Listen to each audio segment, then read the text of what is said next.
I got a question mark.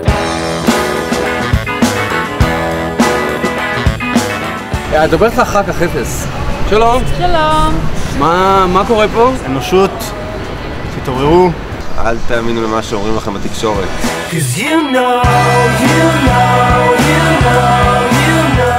אין לכם עבודה, אתם כל היום יושבים, בוהמים ומצלמים אנשים.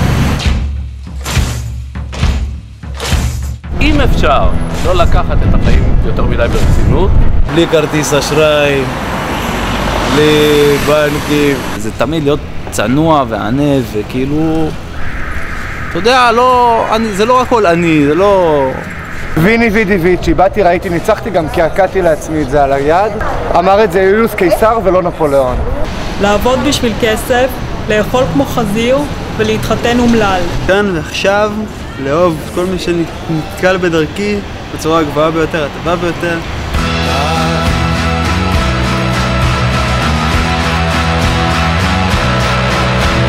כל צעד אני בוחן את המוטו שלי מחדש. זה המוטו שלי.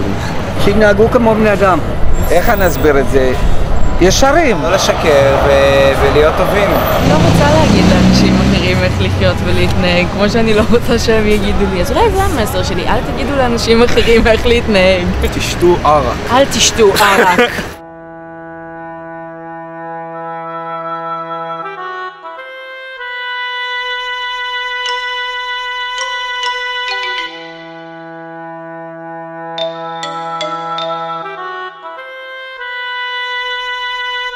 יש משהו שאולי נקרא נשמה, אולי.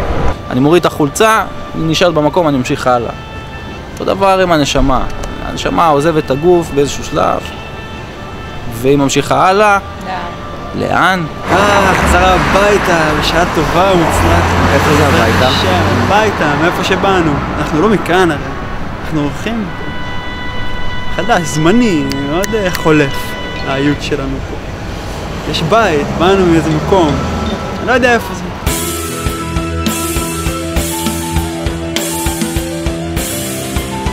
אני ראיתי את המוות בחיים, אז אני ראיתי את המוות, כיבדתי את ההכרה וזה, אז היה טוב, היה שקט.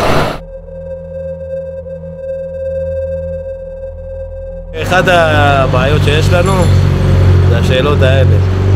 זו שאלה יפה, אני מקווה שכלום. זה מעניין שכאילו הקבר אטום ובעצם התולעים באים מבפנים, לא מהאדמה. לא קורה כלום, האדם נהיה הפעם.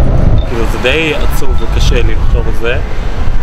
אני הולך למצוא, אתה יודע, להרגיש טוב. שהמוות זה ההמצאה הכי טובה של החיים.